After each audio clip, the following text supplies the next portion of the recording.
Bueno, vamos a dar por iniciado este conversatorio, así que en primer lugar les voy a decir muy buenas tardes a todos y a todas. En primer lugar les voy a agradecer a la presencia de cada uno de ustedes por su tiempo y por su interés en la temática. También les voy a agradecer enormemente a los expositores por su buena predisposición y a todos aquellos que han colaborado y que siguen trabajando en este momento para poder hacer realidad este encuentro. Este tercer conversatorio fue organizado por los integrantes del grupo de trabajo de APJA, que está conformado por Gabriela Troiano, por Ana Argenta Nasser y yo, Gabriela Buchstein, que todos somos ex becarias de JICA. JICA es la Agencia de Cooperación Internacional del Japón, y entre las muchas tareas y acciones que realiza, tiene un programa que es el programa de co-creación de conocimiento, cuyo objetivo principal es la formación y la capacitación de recursos humanos. JICA cuenta con diferentes oficinas que están ubicadas a lo largo de toda América Latina, que conforman asociaciones de ex becarios que se van a ir sumando cada vez que realicen esta beca y al regreso de sus respectivos países forman parte de estas asociaciones y trabajan en forma voluntaria. En la Argentina contamos con la Asociación de Becarios de Japón, que se llama APJA, y es una asociación sin fines de lucro, que fue conformada en el año 1990 y nuclea a muchísimos ex becarios de JICA, que está conformada por una comisión directiva, de la actualmente yo soy la vicepresidente, y el principal motivo de hacer estas asociaciones es que haya una relación entre ambos países. En este caso sería entre Argentina y Japón. Y la idea es poder realizar actividades para devolver lo recibido en Japón y poder transmitir todos esos conocimientos que fueron adquiridos, y no solamente los conocimientos, sino también poder transmitir las costumbres, las tradiciones, la cultura, ¿no es cierto? Estrechar lazos de solidaridad entre Argentina y Japón. APJA tiene como principal objetivo la cooperación japonesa en Argentina, pero también quiere crear una comunidad fuerte de becarios o de ex becarios de JICA. Y esto va a permitir esta transferencia de tecnología, va a potenciar los conocimientos adquiridos en Japón y además va a poder asentar bases en la Argentina misma. Contamos con una red muy grande de ex becarios, alrededor de 3.000, somos 2.700 aproximadamente, que son miembros de APJA y voluntariamente participan haciendo diferentes actividades.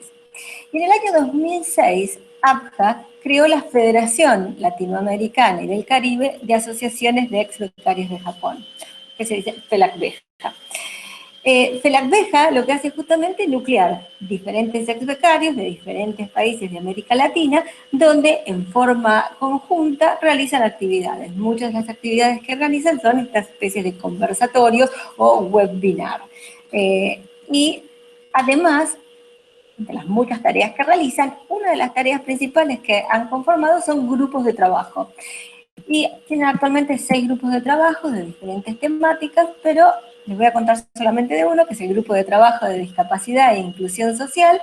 Este grupo de discapacidad e inclusión social, además de hacer los conversatorios o webinar, también contamos con un observatorio que se encuentra online, también organizamos capacitaciones, y estamos haciendo muchas otras tareas, una multiplicidad de tareas muy, muy grande, que si ustedes están interesados en conocernos, yo les voy a dejar el correo electrónico para que nos muestren su interés, y después les paso también el link del observatorio para que ustedes puedan ingresar ahí. Así que, haciendo el agradecimiento a todos ustedes por estar presentes aquí, les voy a pasar la palabra a Ana para que podamos dar comienzo a la presentación de los expositores. Muchísimas gracias.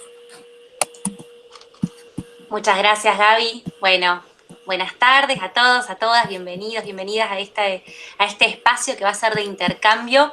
Y bueno, bien como decía Gaby, que presentó al grupo de discapacidad. Yo estoy como miembro del grupo de discapacidad y también como representante de la Fundación Por Igual Más, que junto con Asociación Azul también estamos apoyando a este evento, porque miembros del equipo de discapacidad también estamos en estas asociaciones como becarias.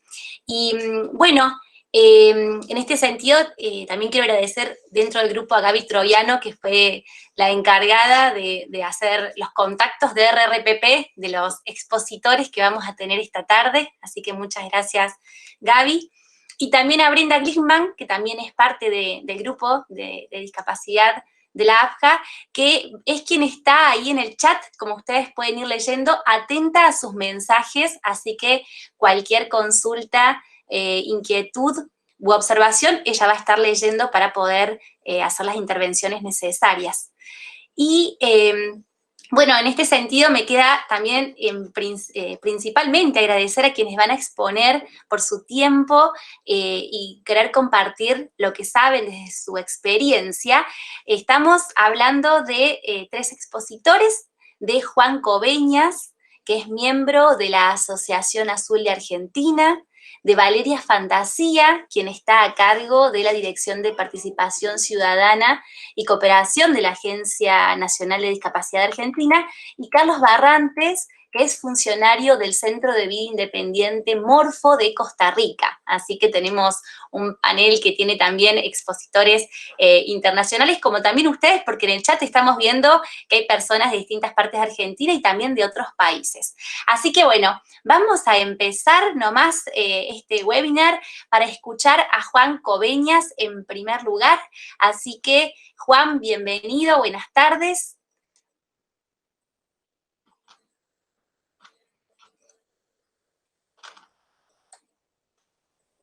A ver si Juan nos escucha. Estamos atentos al chat.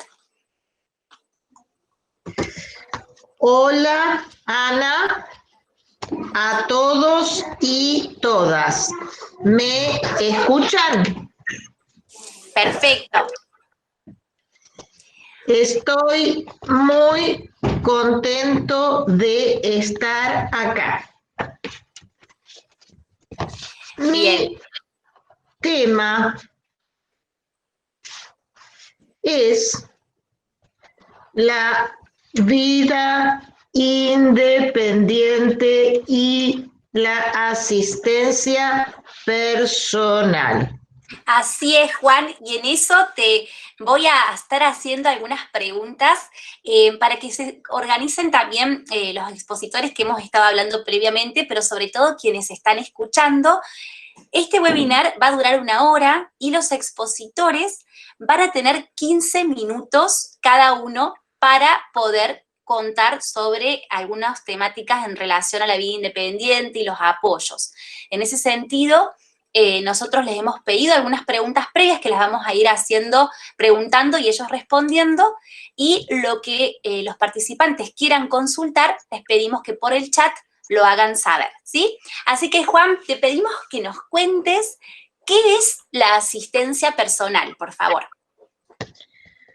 La asistencia personal es la ayuda humana que necesita y requiere una persona con discapacidad.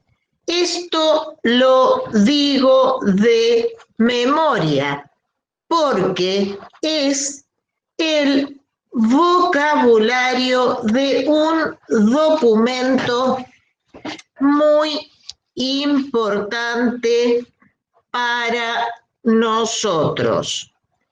El comentario general número 5 del Comité de la Convención de Discapacidad de Naciones Unidas.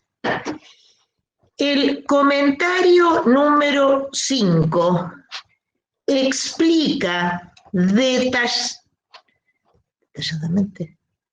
detalladamente cómo tienen que hacer los estados para cumplir con el artículo 19 de la Convención que consagra la vida independiente en la comunidad. El comentario número 5 dice que el artículo tiene dos partes. Una es la de vida independiente. Esto quiere decir que las personas con discapacidad tengamos los apoyos para vivir según nuestras opciones y elecciones, es decir, como todos los demás, tomar decisiones y estar controlando nuestra vida. Nosotros somos los que mejor sabemos lo que es bueno y queremos. Por lo tanto, no nos tiene que decir nadie lo que es mejor para nosotros. Tenemos el derecho a elegir y a vivir según nuestros deseos. La segunda parte es en la comunidad y en este caso lo necesario es la accesibilidad. Yo voy a hablar de los apoyos y de ellos el más imprescindible para muchos de nosotros, la asistencia personal. Es la persona que hace que podamos hacer lo que nosotros queremos, planificamos y decidimos. Es nuestra ayuda para la vida diaria y es tan necesario como la silla de ruedas para nosotros que no caminamos. Es una persona que está capacitada para entender nuestra forma de comunicación y de vida. Y para entender que estamos en control nosotros. Ellos, ellas están haciendo lo que nosotros decidimos y les pedimos y lo hacen como nosotros lo queremos. No es un servicio de salud ni es controlado por otros. Sí. Bien, muchas gracias, Juan. Pasamos a la próxima pregunta que tiene relación y que tiene que ver con cómo estamos abordando el tema de hacer realidad este servicio de asistencia personal en la provincia de Buenos Aires. Si nos podés poner un poco al tanto de esto. La Argentina no ha actualizado las leyes de acuerdo a la Convención, a pesar de los años que han pasado y de que tiene la Convención jerarquía constitucional. Entonces, el servicio de asistencia personal, que es netamente del modelo social de la discapacidad, necesita estar regulado para que pueda ser pagado.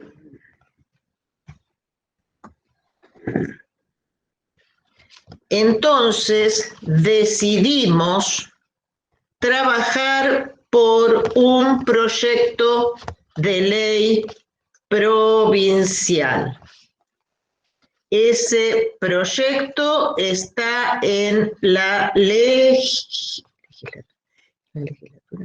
legislatura de la provincia, pero nos cuesta mucho que avance.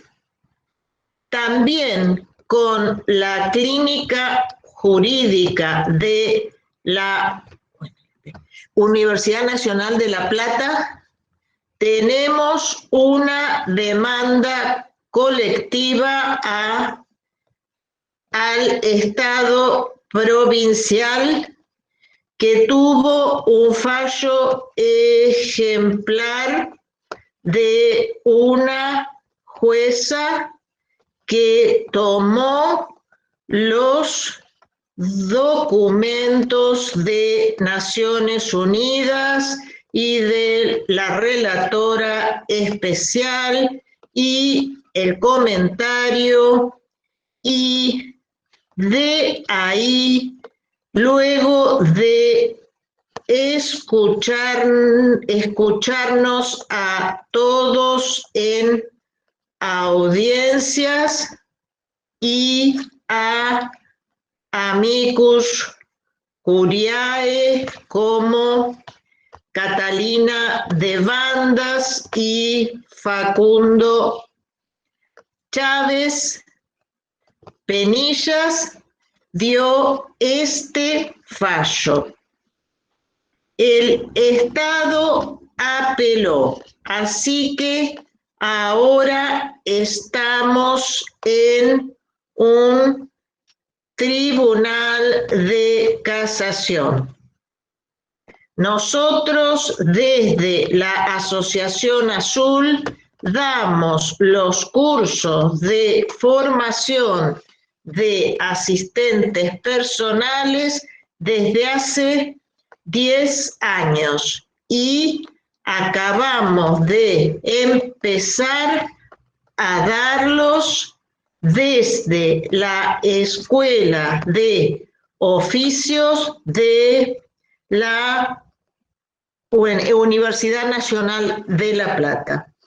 Esa es nuestra situación. Así es que para tener asistencia personal desde hace más de 15 años, la obra social mayoritaria de la provincia lo financia como excepción. Por eso pedimos la regulación para tener seguridad de que vamos a tener el servicio y equidad. Sí. Muy claro, Juan, muchas gracias. La última pregunta un poco ya fue respondida, pero si querés agregar algo, lo haces, y si no, pasamos a la siguiente expositora. La tercera pregunta era, ¿cómo es la asistencia personal que queremos las personas con discapacidad? Si querés agregar algo o especificar algo más, tenés un poco de tiempo. Sí, dije eso, pero quiero aprovechar para decir que es un servicio vital para nosotros. No podemos vivir muchos de nosotros sin un servicio seguro de asistencia personal. Es vital. No podemos salir de la cama. No podemos movernos en la cama, muchos de nosotros. O sea que es mucho más que lo que parece cuando lo describimos. Y el otro tema es la desinstitucionalización, que sin servicios de apoyo en la comunidad no va a ser posible.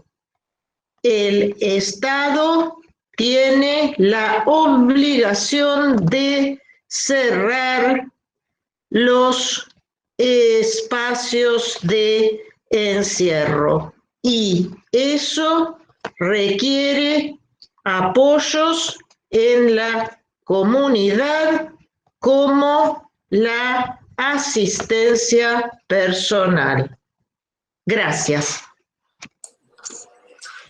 Muchas gracias, Juan. Recordamos que expresaba Juan Coveñas, que es miembro de la Asociación Azul, una institución que es referente en lo que tiene que ver con vida independiente, con, bueno, asistencia personal, así que quedó muy claro todo lo que fuiste expresando. Muchas gracias. Y también en esto, en esta riqueza que tiene este webinar, también tenemos la palabra del Estado, ¿no? De acá está en representación Valeria, así que le vamos a dar ahora la palabra a Valeria Fantasia, que está a cargo de la Dirección de Participación Ciudadana y Cooperación Internacional de la ANDIS, que es la Agencia Nacional de Discapacidad de Argentina. Bienvenida, Valeria. Hola, muy buenas tardes a todos y todas. Bueno, antes que nada agradecerles el espacio, poder compartir con ustedes este webinario. Gracias por la invitación. Muchas gracias. Valeria, yo no te veo, vos tenés la cámara... Perdón, ahí Bien. Estamos. ¿Qué tal? Perfecto, ahí está.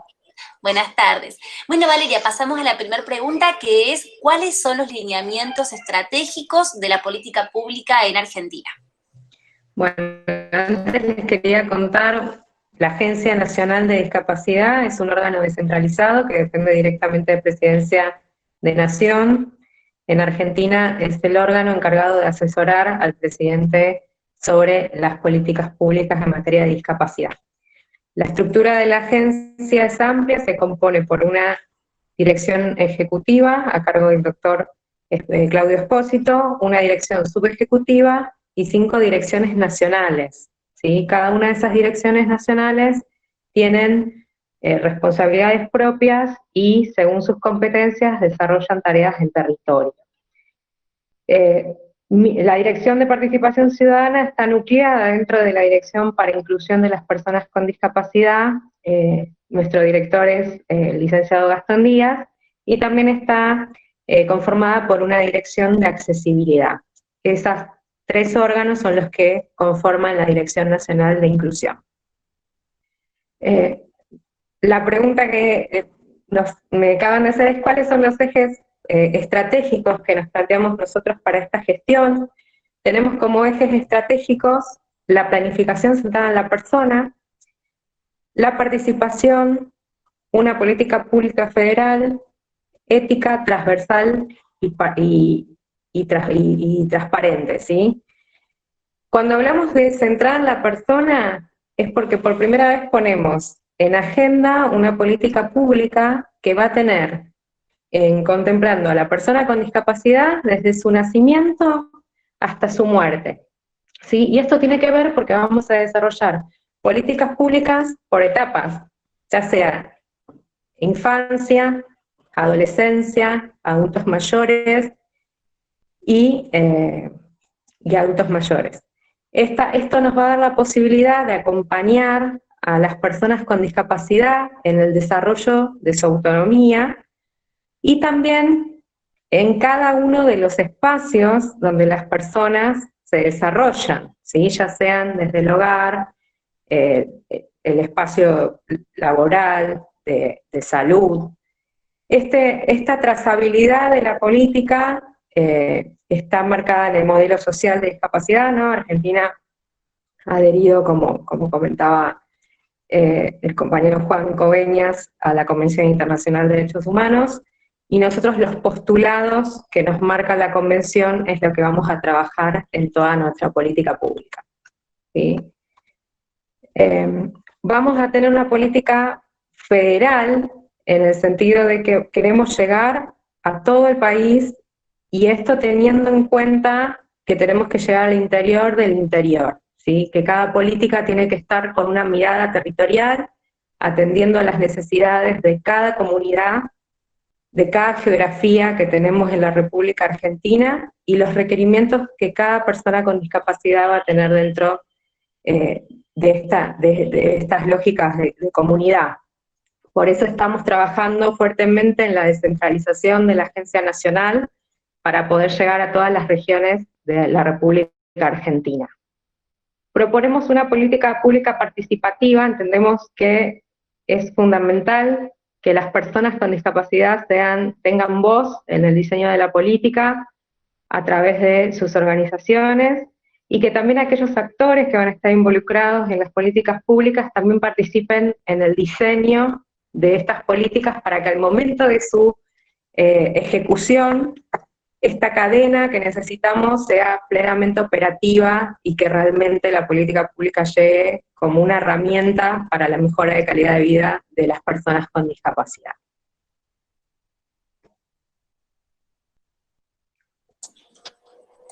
Bien, Valeria, gracias. Seguimos entonces con las otras dos preguntas, que serían cuáles son las acciones que se llevan a cabo específicamente con el tema que nos convoca, que tiene que ver con vida independiente, apoyos, asistencia personal, y qué proyección hay. Bien, nosotros desde la agencia se han tomado esta decisión de poner a la autonomía como eje de la política pública, y esto se ha dado en el desarrollo de varias resoluciones que fuimos dictando desde la agencia. Por ejemplo, lo que fue a través de la Dirección Nacional de Apoyos y Asignaciones Económicas, que es la que otorga las pensiones no contributivas, en cuanto a establecer nuevos criterios de determinación de las pensiones, dado el estado socioeconómico de las personas. También establecimos nuevos criterios en cuanto a la suspensión de la pensión en el caso de que la persona con discapacidad adquiera un trabajo formal. Esto era una cuestión que muchas personas que tenían una pensión no contributiva y pensaban en la posibilidad de acercarse a un trabajo formal o empezar con esta inquietud de insertarse laboralmente, era un debate en las familias en cuanto a qué pasaba con esa pensión, porque anteriormente se perdía y había que volver a tramitarla. A través de la resolución 34-2020 se suspende el beneficio, y si la persona tiene el alta formal de empleo, puede pedir la suspensión para después únicamente ser rehabilitada sin tener que hacer ningún trámite. Esto tiene que ver con el concepto que fijamos en toda la política en cuanto a la autonomía. Después establecimos también en este marco que las personas cuando adquieren 18 años de edad no requieren, ¿sí?, para cobrar su pensión no contributiva, apoyos judiciales. Sí, con los apoyos extrajudiciales se pueden acercar al banco y cobrar. Esto generaba antes de esta resolución que se inicien determinaciones de capacidad jurídica, ¿sí?, únicamente para la administración del beneficio no contributivo, lo que iba plenamente contra los postulados de la Convención. También establecimos recientemente, en respeto del artículo número 23 de la Convención Internacional de Derechos de Personas con Discapacidad, que las personas que perciben pensión no contributiva y deciden casarse o tener una unión convivencial, no perderían la pensión, sino que esto únicamente pueden hacerlo libremente. Antes, una de las dos personas tenía que renunciar a la pensión, lo que claramente era una situación de desigualdad, porque estamos hablando de una situación de vulnerabilidad social. También en este marco, saliendo de lo que es la pensión no contributiva, se decidió establecer prestaciones por primera vez de habilitación, dejar de hablar de prestaciones únicamente de rehabilitación, y también se llamó a la sociedad civil para que en el transcurso del año se junten con los comités y se revea cuáles son aquellas prestaciones que se deben incorporar en el nomenclador de prestaciones básicas, ya no de rehabilitación, sino para la habilitación. Y esto nos fija un nuevo marco en cuanto al paradigma del modelo social en el que estamos insertos, ¿sí? Y también la agencia ha generado, justamente el 1 de septiembre, ha presentado una serie de programas, ¿sí?, que están organizados a través del Comité Coordinador de Programas de la Unidad Ejecutora, que es un programa que se financia con la Ley de Cheques. 7 programas que son destinados a personas con discapacidad, municipios y organizaciones de la sociedad civil, donde los ejes son la autonomía de la persona. Este programa, por ahí el más conocido, es el programa de ayudas técnicas, que era únicamente destinado a aquellos apoyos de movilidad para las personas con discapacidad. Desde esta nueva mirada social y inclusiva para las personas, se decidió que sea un programa de apoyos, ¿sí?, para la vida autónoma, y que permite que la persona no solo solicite cuestiones que vienen de orden de movilidad, sino otras cuestiones que permitan su habilitación y su inclusión, ¿sí? Entonces, en este sentido se generaron estas políticas.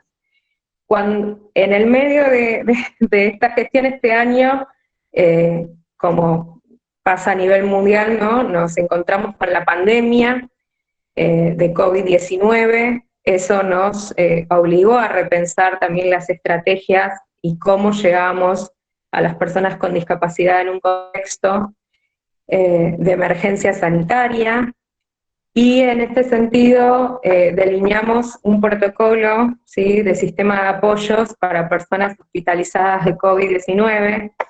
Este protocolo garantiza que la persona con discapacidad pueda tener durante su internación los apoyos necesarios, ¿sí?, ya sea una persona con una discapacidad intelectual, mental o psicosocial, también para personas con discapacidad auditiva. Nos encontramos con muchos casos donde la persona llegaba a ser internada y no contaba con un esquema de comunicación y no tenía el apoyo porque no se lo permitía entrar. Lo mismo para las personas que requieren algún elemento de movilidad, si sea una silla de ruedas o un bastón. Este protocolo contempla que la persona debe ingresar a la internación con la garantía de apoyo. Esto nosotros lo venimos aplicando. Creo que ha sido una solicitud que la sociedad civil demandó desde el día 1, y hoy nos encontramos con la operatividad de este protocolo ya en los establecimientos de salud de la República Argentina. También generamos una guía de recomendación de asistencia de apoyo emocional para personas con discapacidad, ¿sí? Estas 2 resoluciones son emitidas por el Ministerio de Salud de la Nación, en tanto tienen las competencias actualmente, pero han sido trabajados en conjunto con la Agencia Nacional de Discapacidad.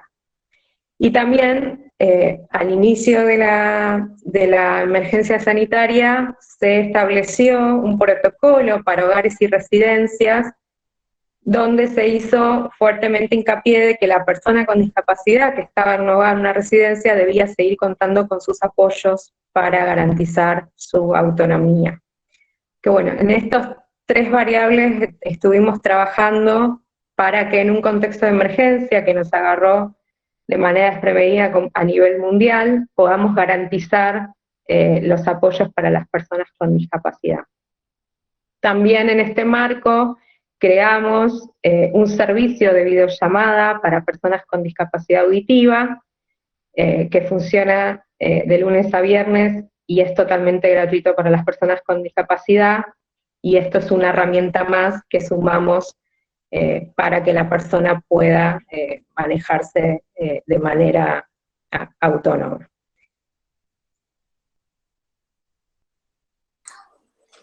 Bueno, muchas gracias, Valeria. Ya has hablado también un poco de las perspectivas, que hicimos las 2 últimas preguntas juntas, así que pasaríamos...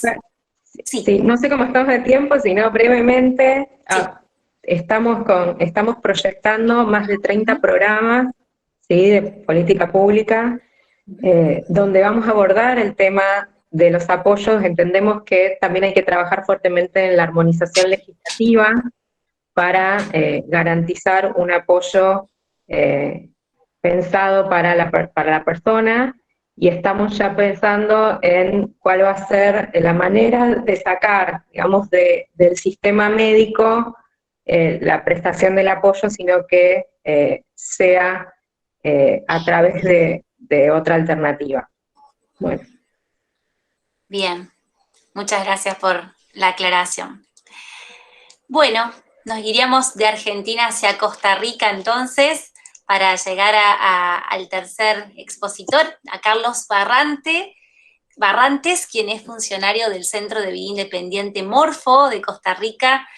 Bienvenido, Carlos, ¿estás por ahí? Sí, acá estoy. Gracias por darme este espacio para contarles un poco sobre el impacto que ha tenido JICA y cómo se ha venido generando la vida independiente en Costa Rica.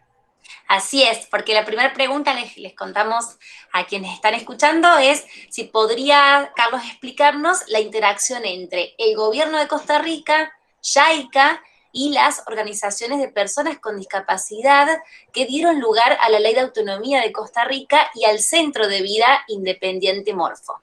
Así que adelante, Carlos, por favor. Para explicarles esa interacción tengo que darles como un poquito de historia, o más bien a través de esa historia es que logro explicar la interacción entre los 3 actores, ¿verdad?, que acabas de mencionar. Bueno, primero, cerca del año 2005, en esa época la institución rectora en discapacidad se llamaba el Consejo Nacional de Educación, de Rehabilitación y Educación Especial en Costa Rica. Ahora se llama CONAPDIS, que es el Consejo Nacional de la Persona con Discapacidad. En esa época hubo un proyecto de empoderamiento para capacitar a la población con discapacidad, enseñar sobre incidencia política, sobre derechos y demás. Bueno, fruto de este proyecto del CONAPDIS, empezaron a capacitarse personas con discapacidad en distintos lugares del país. Y luego en el año 2000, creo que fue el año 2007, se lleva a cabo un proyecto con JICA que se llamó el Proyecto Caloy, que el Proyecto Caloy iba dirigido al empoderamiento y al bienestar de poblaciones vulnerabilizadas, como en este caso serían mujeres, pueblos originarios, indígenas y personas con discapacidad, las personas con discapacidad eran como el quinto eje de este proyecto. Sin embargo, este proyecto duró desde el año 2005 hasta el año 2012, y curiosamente el eje de personas con discapacidad fue el que más frutos dio, fue el que más resultados obtuvo. Entonces, en este proyecto de cooperación internacional, JICA contacta a la Asociación Mainstream de Japón para que sirva como apoyo técnico, como capacitador de personas con discapacidad. La Asociación Mainstream es uno de los primeros centros de vida independiente. Yo diría que es casi que el primer centro de vida independiente o el más grande que hay en Japón en este momento, en la ciudad de Kobe.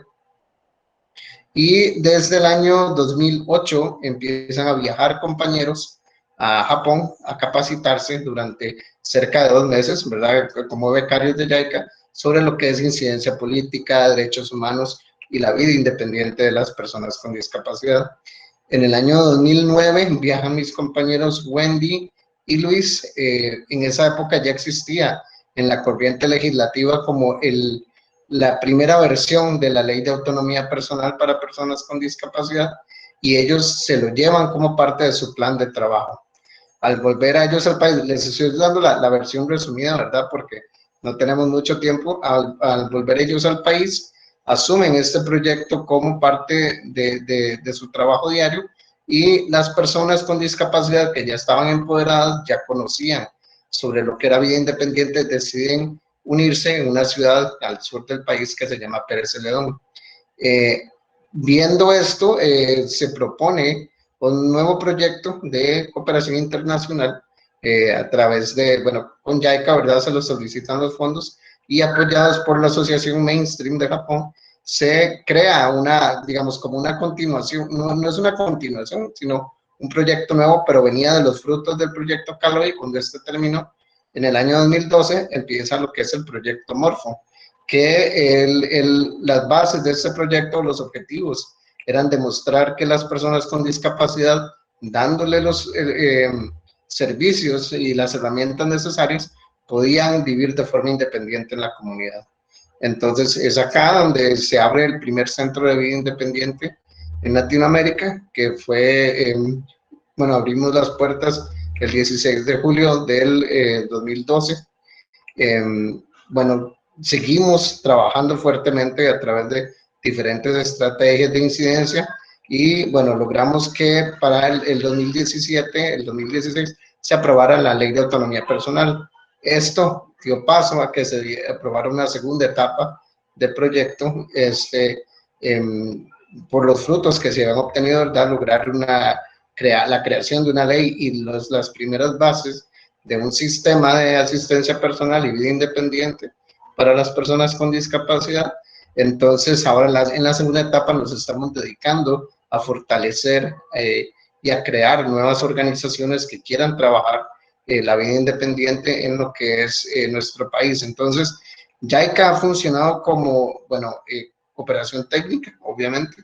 Ellos han servido de punto de enlace, no solamente entre las organizaciones de Costa Rica y las de Japón, sino ahora estamos estableciendo toda una red en Latinoamérica de estos mismos becarios que conocen de vida independiente, que ya se creen el sueño, y estamos impulsando la formación de organizaciones de este tipo en el resto de Latinoamérica, ¿verdad? Y no solamente en Latinoamérica, sino al interno dentro del país. Curiosamente, ha dado más resultado en las zonas rurales, no tanto en la capital, sino en la zona rural, donde hay más necesidad, donde la persona con discapacidad tiene más dificultad de acceder a sus derechos, es que se están formando estas organizaciones. Bien, bueno, muchas gracias, Carlos. Se ha hablado mucho durante este webinar de lo que es la vida independiente. Bueno, ahora estamos específicamente hablando de un centro de vida independiente como es Morfo. Queríamos preguntarte si nos podés contar, bueno, en relación a esto, ¿cuáles son las funciones que desarrolla un centro de vida independiente como Morfo? Sí, claro. Bueno, para contar que es un centro de vida independiente hay que hacer un poco la diferencia entre la filosofía de vida independiente y un centro de vida independiente. La filosofía de vida independiente simplemente sigue que la persona tiene el derecho a tomar sus propias decisiones, a hacer su propio plan de vida y que se respeten esas decisiones y que la persona pueda ejercer el derecho a la autonomía a través de los servicios necesarios para poder hacerlo, ¿verdad? Un centro de vida independiente es un espacio físico, es una oficina donde se proveen estos servicios para que la persona con discapacidad pueda desarrollarse y pueda ejercer su vida independiente. ¿Cuál es una de las características de un centro de vida independiente? Que es manejado por personas con discapacidad, brindando servicios para personas con discapacidad. Uno de los requisitos es que al menos el 51% de sus directivos tengan discapacidad y eso cambia mucho la dinámica de las organizaciones normales donde son padres o amigos de tal población con discapacidad. En un centro de vida independiente, las personas con discapacidad son las que toman las decisiones. Ahora, todos los centros de vida independiente administrativamente y tienen su idiosincrasia, tienen su identidad, tienen su forma de hacer las cosas, pero para que puedan considerarse centros de vida independiente tienen que brindar al menos 3 de los siguientes servicios. Uno es la coordinación y despacho de asistencia personal. Luego, la consejería entre pares, que es consejería no profesional desde personas con discapacidad empoderadas hacia personas que están empezando su proceso de fortalecimiento emocional y de independizarse, ¿verdad? Luego también lo que es la asesoría legal para personas con discapacidad que no puedan pagarlo y vean sus derechos violentados de alguna forma. Y también lo que es una ventanilla de consulta. En inglés a este servicio le dicen el servicio de referencia de información, pero nosotros lo hemos llamado como ventanilla de consulta, que es un espacio para que la persona venga a consultar sobre trámites de servicios y demás dirigidos a la población que probablemente se llevan a cabo en otras instituciones estatales, pero nosotros les damos el acompañamiento y apoyamos con la tramitología de ese tipo de servicios. Y también lo que es el Centro de Vida Independiente debe capacitar y empoderar a la población con discapacidad. Entonces, a través de talleres, a través de seminarios, procesos de incidencia, exigibilidad de derechos, se les capacita cómo funciona el Estado de su país y cuáles son las herramientas adecuadas para acceder a sus derechos. Entonces, estos son como los servicios que dan un centro de vida independiente. Yo hablo muy rápido. No, perfecto, Carlos. Venimos bárbaro con el tiempo y nos quedan entonces los últimos minutitos para que por favor nos cuentes entonces acerca de este movimiento latinoamericano de vida independiente que se ha generado desde JICA y Costa Rica. Sí, bueno, como les mencionaba anteriormente, esta red o este movimiento se está creando, bueno, la base principal han sido los ex-becarios con discapacidad que han ido a capacitarse a Japón, han conocido la filosofía de vida independiente. Sin embargo, muchos han recibido como ese choque cultural a la inversa, que dicen, bueno, en Japón sí se puede hacer, pero en Latinoamérica no, Japón es un país del primer mundo, etcétera. Pero ya existe un caso de éxito, que es lo que se ha logrado hacer en Costa Rica. Entonces, a través de la experiencia que hemos vivido nosotros, como Centro de Vida Independiente, estamos armando una red y capacitando a los demás países, y no solamente capacitando, sino retroalimentándonos y aprendiendo de las experiencias y los casos de éxito, como por ejemplo en Argentina, en Bolivia, en Colombia, ¿verdad? Que son los que tenemos más fuertes en este momento. En Perú también, y la idea es fortalecer a estas organizaciones. Ya nos conformamos como la Red Latinoamericana de Vida Independiente hace cerca de 3 meses, y también participamos en la Red Global de Vida Independiente, que incluye países de la Unión Europea, Canadá, Estados Unidos y Japón, ¿verdad? Entonces, esta red ha sido fruto de esos ex-becarios de JICA y todos los contactos que hemos generado a través de los procesos de incidencia y participación. Bien. Bueno, muchas gracias, Carlos. Hay algunos interesados, ahí vamos viendo en el chat, que quisieran saber un poco más, así que después seguramente vamos a poder ponerlos en contacto. Les agradecemos muchísimo a los 3 expositores, muy claros, y seguramente las dudas, algunas podrán ser ahora en esta instancia de preguntas respondidas, ¿sí? Nos quedan 15 minutos, y en estos 15 minutos hemos hecho un resumen de las tantas preguntas que han llegado al chat, gracias a que Brenda fue tomando nota. Así que lo que vamos a hacer, porque son muchas, algunas las hemos podido resumir, hay una que se repitió bastante y vamos a empezar con esa, que algo, bueno, Juan pudo ir respondiendo en el chat, Juan Coveñas, pero hay algunas especificidades en esa pregunta, que tenía que ver con cuál es la diferencia entre un asistente personal y un asistente domiciliario, pero a la vez, dentro de esta pregunta, consultaban esto. Si el asistente personal está bajo el control del usuario, ¿necesariamente debe tener un título? ¿Y cómo hace en el caso de la asistencia a personas con autismo? No sé quién quiere responder de ustedes. Juan dice, sí está, yo puedo empezar. El asistente personal no necesitaría un curso porque el usuario lo capacita. Así es en muchos lugares del mundo. Pero como nosotros necesitamos que lo pague alguna oficina estatal,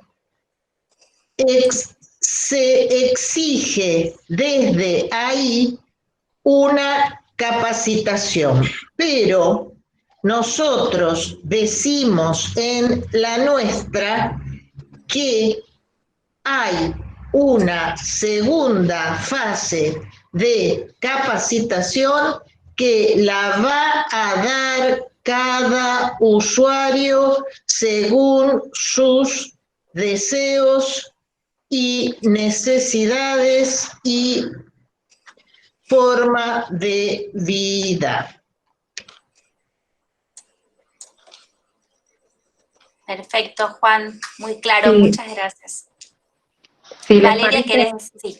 Sí, para sumar, bueno, a lo que dice Juan, nosotros entendemos de la Agencia Nacional de Discapacidad que vi que había una consulta ahí de por qué no se reglamentaba el acompañante domiciliario, ¿sí? El apoyo personal es una figura diferente, ¿sí? Tiene 3 características básicas que la diferencian de otro tipo de figura, y es que es decidida por la persona, ¿sí? Como decía Juan, después tiene que ser contratada por la persona también para salir del modelo médico rehabilitador. Esto es importante, sacar a la figura del espacio de salud.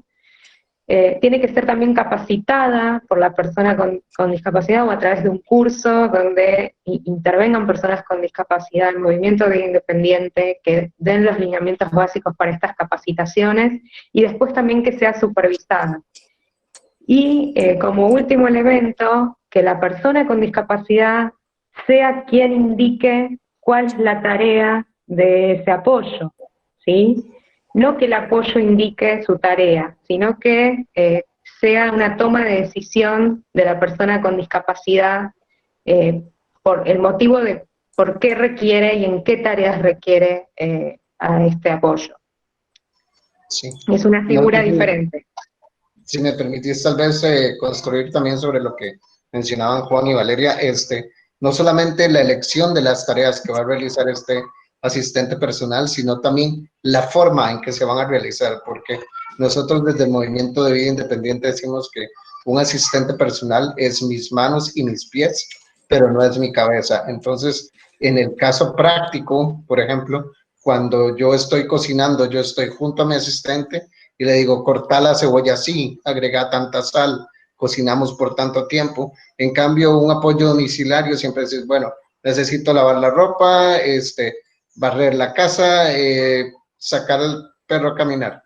y la persona no lo hace, pero la clave de la asistencia es que la persona lo va a hacer a su manera porque es como un subrogado del cuerpo de la persona con discapacidad, ¿ya? Entonces no es un empleado doméstico, en este caso un apoyo doméstico.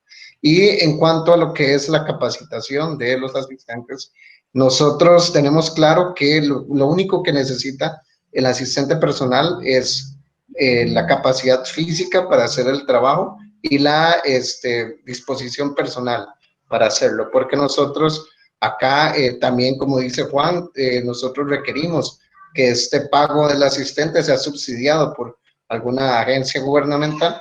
Entonces las agencias sí piden un tipo de certificación de la capacitación de esta persona.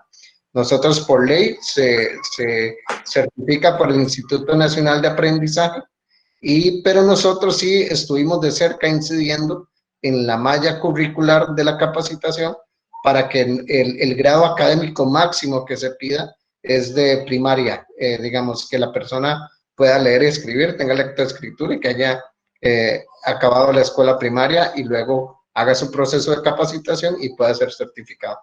Porque si empezamos a pedir títulos académicos que sean terapeutas de lenguaje, terapeutas ocupacionales, psicólogos, lo que sea, volvemos al modelo médico rehabilitador, ¿verdad? Bien, bueno, muchas gracias por las respuestas a cada uno.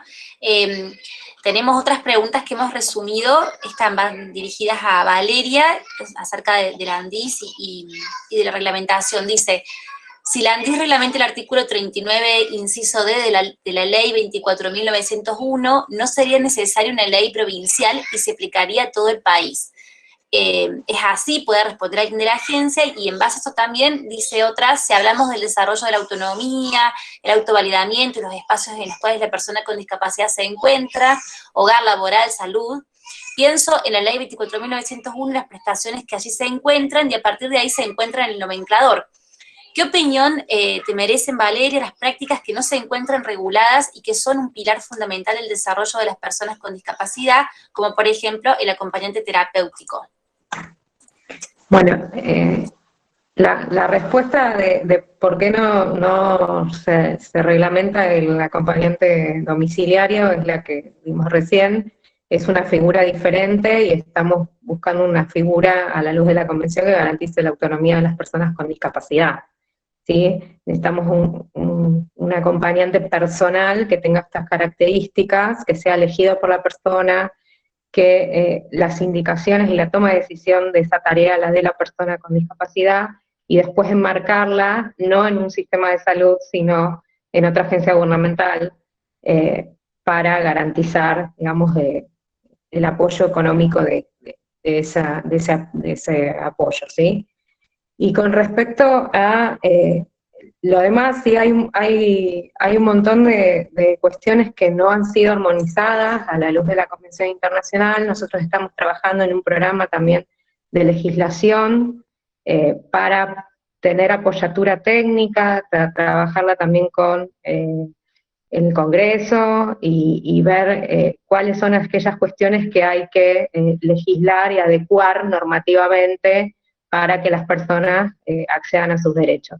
No todas las normas, no toda la delegación de derechos va a tener que estar regulada por ley, sino también se pueden buscar otras opciones como programas o resoluciones de menor jerarquía, pero sí hay mucho por hacer, y esto es uno de los desafíos que tenemos como agencia, y empezamos este camino con estos lineamientos estratégicos que les comenté al principio, pensando que tenemos que tomar a la persona como centro de la política pública en materia de discapacidad por primera vez en la República Argentina. Y creo que en ese desafío de construcción que vamos a tener de acá y que ya empezamos, vamos a hacer muchas consultas estrechas con la sociedad civil y las personas con discapacidad para que se cumpla el lema nada de nosotros sin nosotros, ¿sí? Esto es lo que nos han indicado el doctor Espósito y todo el gabinete para poder avanzar en ese sentido. Gracias, Valeria. Y tenemos la última pregunta para Carlos. Dice, Carlos, ¿cómo sustentan el Centro de Vida Independiente en Costa Rica? Perdón, Sí. Juan dice, ¿puedo decir algo corto? Bien, bueno, Carlos, si querés, porque la pregunta tuya cambia un poco de tema, calculo que lo de Juan va en ese... Así que lo dejamos a Juan y después cerramos con tu pregunta. Gracias, Carlos. Juan, contanos. Gracias, Carlos. Un abrazo. Un abrazo, Juan. La provincia de Buenos Aires no suscribe todas las leyes nacionales. Es su legislación la que utiliza. Por eso, para nosotros, la legislación provincial es muy importante y nos facilita las cosas más, nos facilita las cosas más que la nacional. Gracias. Gracias, Carlos. Gracias, Juan. Y Carlos, aprovecho para pedirte en tu respuesta, porque estoy viendo en el chat que hay todavía una confusión respecto a la diferencia entre el AT y el AP. Entonces, además de decir cómo se financia el Centro de Vida Independiente Morfo, si podés aclarar un poco eso, también te lo agradecería. Y después, si Juan y Valeria quieren sumar también, y ya con eso cerraríamos para que no se nos vaya el tiempo. Muchas gracias. Ok, no sé, es que nosotros no tenemos la figura de AT acá. Entonces, si me explican tal vez la figura, me podría... Perfecto, entonces disculpa, directamente contalo de Centro de Vida Morfo y después le pedimos a Juan y Valeria que si quieren contar eso y ya cerramos. Gracias. Ok, nosotros acá, bueno, como toda organización, antes de poder tener la ley establecida y tener los subsidios para los usuarios por parte del gobierno, pues teníamos que hacer de todo, ¿verdad?, para recaudar fondos y mantenernos abiertos. Ahora, nosotros funcionamos con una figura como de agencia de asistencia personal. Entonces, por ejemplo, nosotros tenemos a los usuarios reciben el subsidio para contratar la asistencia y esa asistencia es contratada al Centro de Vida Independiente directamente. El Centro de Vida Independiente se encarga de coordinar los horarios de asistencia porque nosotros manejamos asistencia rotativa. O sea, por ejemplo, yo tengo un asistente en la mañana, uno en la tarde y otro en la noche, para evitar roles de dependencia, ¿verdad? Y demás. Entonces, el Centro de Vida Independiente se encarga de coordinar el horario del usuario y el horario disponible de los asistentes personales, y tenemos coordinadores que, digamos, cubren las emergencias de un usuario cuando éste se encuentra fuera de su horario de asistencia. Entonces, el Centro de Vida Independiente toma un cobro administrativo del subsidio por todo ese trabajo de coordinación. Por ejemplo, en este momento cobran un 20%. Entonces, si se pagan $5 por hora de asistencia personal, el centro toma $1 como cobro administrativo, pero es el cobro administrativo que se hace por la agencia. Y el Centro de Vida Independiente paga el salario de los asistentes personales. Y entonces ese 20% es lo que queda para mantener la oficina abierta, pagar los servicios y los salarios de los coordinadores. Bien. Bueno, muchas gracias, Carlos. Entonces le preguntamos a Juan y Valeria también si querés decir en este caso, bueno, la diferencia, y a la vez se sumó una pregunta que nos parece interesante responder junto con esta diferenciación que les pedimos que hagan entre el asistente terapéutico y el personal, que tiene que ver con esto que dice, si la persona elige y contrata al usuario, ¿qué responsabilidades civiles y penales asumiría la persona con discapacidad si, por ejemplo, el asistente personal tiene un accidente yendo al trabajo? Esa es una consulta que llegó y que podrían, por favor, responder junto con eso. Gracias. El AP es monotributista, tiene sus seguros del monotributista y su obra social. Sobre la diferencia, el acompañante terapéutico es un integrante del equipo de salud en general de salud mental. trabaja en coordinación con psicólogos y psiquiatras y cumple con las indicaciones de ellos. Trata de que el usuario siga un tratamiento y ese es su trabajo, El asistente personal no trabaja en un equipo de salud y está haciendo lo que la persona decide, como ella lo decide. Esa es la diferencia. ¿Está claro o es necesario aclararlo mejor? No sé si me permiten tal vez un minuto, yo sé que tal vez vamos a pasar el tiempo, pero olvidé mencionar sobre la asistencia para personas con autismo y veo que ahí lo mencionan en el chat. Al menos en nuestro país existe también una figura que es un garante para la toma de decisiones para todas las personas que tal vez tengan una discapacidad psicosocial o una discapacidad cognitiva. Y la ley contempla este apoyo para la persona con discapacidad con el fin de protegerlo de cualquier desventaja en el ejercicio de su autonomía, en la administración de su patrimonio, que lo vaya a poner su condición de discapacidad, ¿verdad? Entonces, sí existen servicios dirigidos para las personas con autismo o cualquier otra discapacidad, ya sea cognitiva, ya sea psicosocial. Entonces, sí existen esos servicios, sin embargo, me disculpo por no haberlo mencionado anteriormente.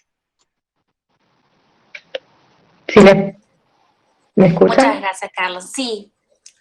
Sí, como para solamente sumar a lo que han expresado los compañeros, porque veo, acá logré ver el chat que algunos consultan qué pasaría con la figura del asistente terapéutico. No es que se reemplazaría, digamos, la figura del apoyo personal, ¿sí? Hay personas que van a requerir igualmente el apoyo, el acompañante terapéutico, y eso seguiría dentro de la lógica del sistema de salud. En cambio, el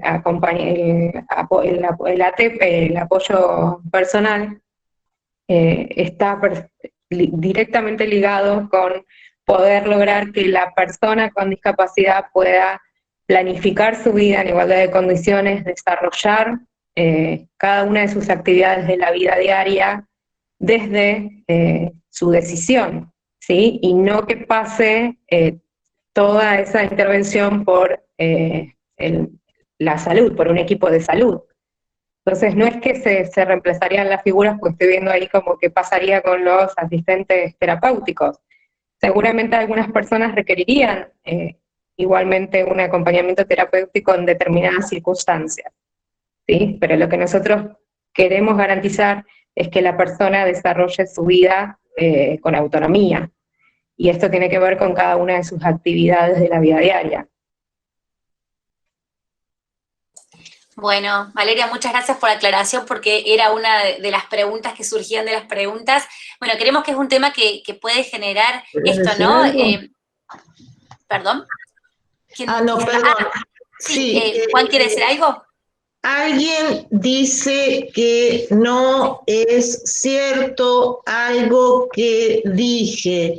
No sé a qué se refiere, pero no me siento cómodo con esa afirmación. ¿A qué se refiere? A ver, por lo que yo estoy viendo en el chat, hay una de las personas que dice, soy atea y creo que es caso por caso, no siempre es como dice Juan. ¿Será eso lo que se refiere? No es esa persona. A ver. El Sí. tema es que la definición surge de los muchos programas de las universidades y otros centros que dan los cursos de formación de acompañantes terapéuticos. Y además surge la figura de la Ley Nacional de Salud Mental como una forma de evitar las internaciones. Entonces, creo que lo que dije está muy bien. Bien, acá está la aclaración. Bien, acá apareció el mensaje que Sabrina vuelve a decir, dice, Juan dijo que los AT trabajamos en equipos de salud mental con psicólogos y psiquiatras, eso es lo que a ella se refería que no es cierto. En la ley de salud mental no se menciona la figura del AT, se menciona el apoyo del acompañante terapéutico, a eso se refería. Pero cuando uno discute por qué está regulada el acompañamiento terapéutico, los funcionarios dicen que es porque está en la ley de salud mental. La ley no los menciona, pero define su tarea. Si el tema es que se queden sin trabajo, eso no va a pasar, pero no es bueno que perviertan el sentido de lo que decimos. Ustedes deberían tratar de entender cuál es nuestra lucha y no estamos en contra de nadie. ¿Cómo vamos a estar en contra de quienes dan un tipo de apoyo que muchos de nosotros necesitan? Lo que queremos es tener nuestro apoyo, el que necesitamos para vivir, como expliqué antes. Además, hay mucho que leer para entender esto. No es una cuestión de palabras ni de caprichos como nos han dicho en algún lado. Es una cuestión de la vida misma que nos estamos jugando. Gracias. Bueno, muchas gracias Juan, muchas gracias Valeria, Carlos, y también a todos los que en el chat van expresando también sus opiniones. Creo que eso ha hecho la riqueza de este webinar y que también está la posibilidad después de seguir. Seguramente vamos a retomar el tema porque vemos que es algo que requiere eso, y también vamos a facilitar los correos para que puedan seguir en contacto con los expositores o las instituciones en donde ellos están, así pueden también continuar este tema. Nosotros, por una cuestión de respeto a los horarios, para poder ir cerrando por lo que hemos planteado, nos queda agradecerles, y bueno, y estaremos comunicándonos. Recuerden que esta conversación, este webinar va a quedar grabado y va a ser subido luego en el Facebook y en las redes como Instagram también de la Asociación de Becarios de Japón en Argentina, la APJA. Así que bueno, muchas gracias a todos, a todas, y que tengan muy buenas tardes, noches ya.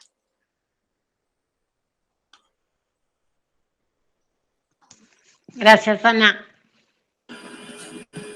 Muchísimas gracias a todos, gracias Ana, gracias Gaby. Muchísimas gracias, muy bueno todo, muchas gracias.